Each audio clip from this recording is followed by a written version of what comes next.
we start with the finality of Sean Payton going to the Denver Broncos. So my initial reaction, and we got it yesterday, just as we were finishing up the podcast. So we doubled up on the podcast today, talking about Sean Payton.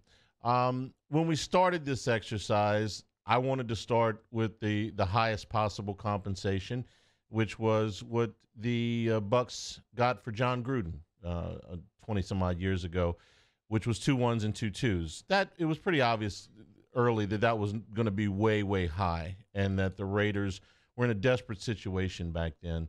So if you're trying to use historical context, that's probably not the best one. It's where I would have started. It's not where I expected that the Saints would end up. Then you get into the Bill Belichick and the Bill Parcells compensation, which was a one and something. For Parcells, it was a 1, 2, a 3, and a 4. For Belichick, it was a 1, a 4, and a 7, and you got a 5 and a 7 coming back. After this was, got into the real meat and potatoes of this, which was Sean Payton meeting with teams.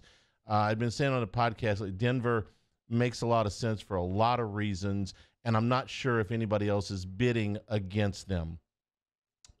Arizona never seemed to be a fit to me because of the owner. Houston, I thought they had an outside chance at it, but was not really the place that I thought he would end up either. To me, it was going to be Denver, or probably he was going to go back to Fox. The Colts and the Panthers were the other teams.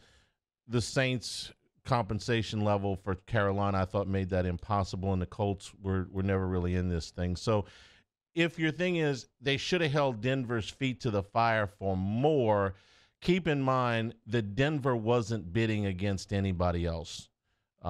In fact, there was ample evidence that the Broncos, had they been able to get D'Amico Ryans to agree to a contract, might have gone in that direction. But D'Amico was headed to Houston, where he played for a long time, and got a 6-year contract there.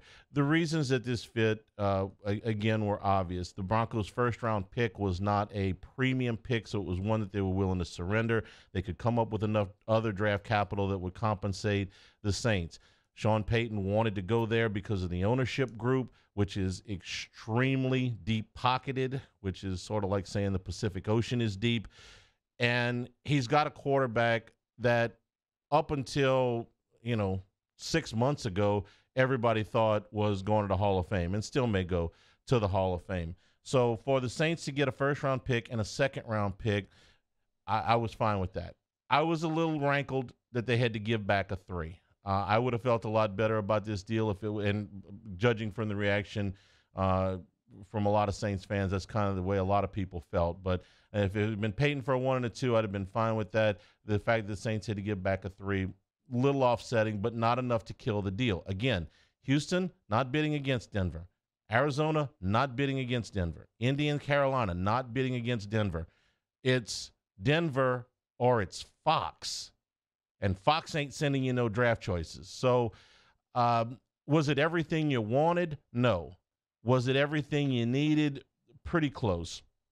Because what this does for the Saints is this makes them pretty close to whole draft capital-wise for the next 2 years for their rebuild. And whether they know it or not, they're in a rebuild. So now this year you have Denver's 1, your 2, a 3, a 4, 2 5s, and a 7. So you don't have a 6 pick because of the Bradley Roby trade, but you've got 2 5s. So you're whole on this year's draft. You have, according to I wanted to make this official, so I went to Harvard, right? The Harvard Sports Analysis Collective chart. This is the updated high analytics version of the old Jimmy Johnson draft chart, which they now consider antiquated because they've got so much more data to go with. The Saints have the 21st most draft capital when you add the value of all their picks this year. That ain't great for a team that should have had the 10th pick in the first round, but it's better than 29th, which is where they were yesterday at this time. So this is a significant amount, and that's just the draft capital for this year. Next year, you have your 1, the Broncos 2, your 4, your 5, your 6, and the Eagles 6. Remember the Chauncey Gardner-Johnson trade? They didn't get absolutely nothing. They got very close to nothing, but not absolutely nothing. The Eagles have got your second rounder next year, and the Texans have got your seventh rounder because of the Mark Ingram trade. So short of your three next year, you're completely made whole draft-wise. Again, is it perfect? No. I'd rather have the 10th pick in this year's draft than the 29th pick in this year's draft. But it looks a hell of a lot better. This for a team that has got to begin to rebuild. It doesn't solve your quarterback problem, but you weren't going to solve your quarterback problem in this arena.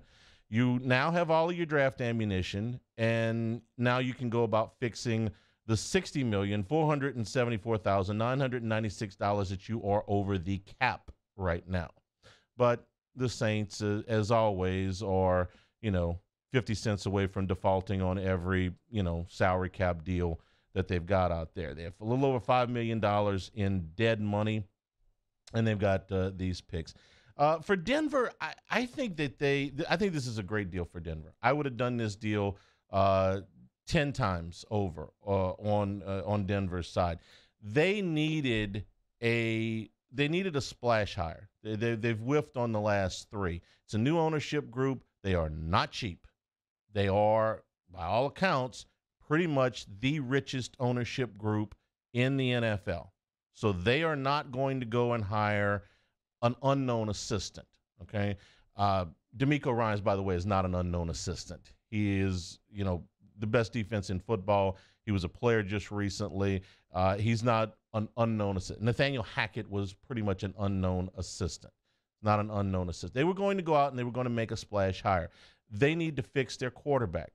Can he fix Russell Wilson?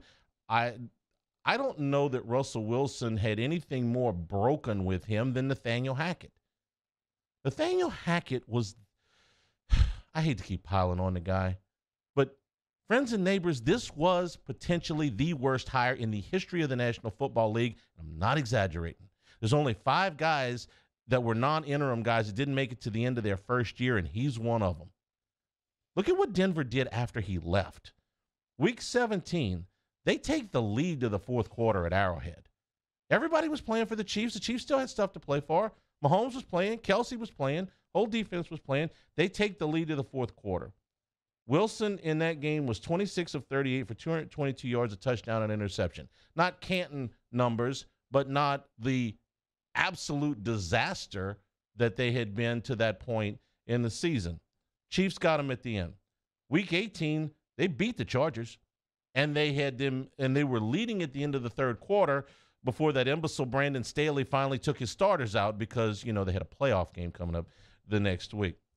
Wilson threw for 283 yards, 3 touchdowns, and an interception. Looked a lot closer to the Russell Wilson that, we had seen for a long time in Seattle. Is Wilson what he was in the Super Bowl years at Seattle? No. But even with the year he just had, if I'm tiering quarterbacks, Wilson's still in my second tier with the potential to get back into the first tier. He was in the first tier for a long time. Potential to get back into the second tier. Denver has invested with their wide receivers. Jerry Jeudy was a first-round pick. Cortland Sutton was a high second-round pick. They stole the tight end Dulcich from UCLA last year. He only played in 10 games. He had 33 catches. He looks like a steal. They'll get Javonte Williams back. Williams had a terrific rookie season. He rushed for 900 yards. He had 43 catches. He had 4 games last year, and then he got hurt, and he was out. They'll get him back. He's only 23 years old.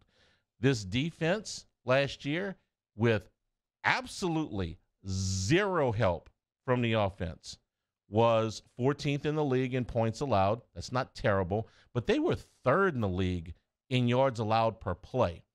A lot of the handicappers like the yards per play stat better than the overall stat because it's a little bit more specific. Ejiro Evero is, and I know I'm butchering how you say his name, but he's one of the hot coordinators in the league right now. If you can play defense with absolutely no help from the other side of the football, you've done a pretty good job. He interviewed for a couple of head coaching positions. I don't know if Payton's going to bring him back or not. It's certainly Sean Payton's defensive coordinator is a pretty attractive position to be in because he has, by and large, left those guys alone. If you were the defensive coordinator for the Saints, you got to run your own show. Now, he'd have fired you if you didn't do your own show, if you didn't do a good job. He fired Spagnuolo after 1 year, but he would allow you to pretty much have free reign on that side of the football. So they'll be able to, if Ivero decides to move on, they will be able to they'll be able to replace him. And again, plenty money, plenty money. Broncos have $9.2 million in cap space. Did I mention they have plenty of money? And only $1.5 million in dead money on their cap. Point being, Denver can be turned around very quickly. Vegas's over-under on Denver at the beginning of the season was 9.5 or 10, depending on where you did your shopping. That gets you in the AFC playoffs if they had just performed to expectations. Again, they had a terrible coach, a terrible coach. Russell Wilson was not injured. Russell Wilson is in shape. Russell Wilson may not be the most popular guy in that locker room. And, I heard Teddy Bruschi yesterday talking about celebrity quarterbacks and how you have to deal with them. And Russell Wilson is a celebrity. But I don't think it's a deal breaker. Russell Wilson, behind the scenes, according to the reports, was very excited about Sean Payton coming in. And I can understand that. He figures that this is the best offensive mind that he's going to be able to get to work with. And if he's got any pride at all, and I think he does, he's going to want to prove that last season was a fluke. He's going to want to bolster that resume for Canton and win another championship and say, hey, listen, I did it in Seattle. I did it in Denver. We had a 1-year hiccup, but I had a goofball as a head coach. So that's the one-off. That's not the rest of my career. We'll see.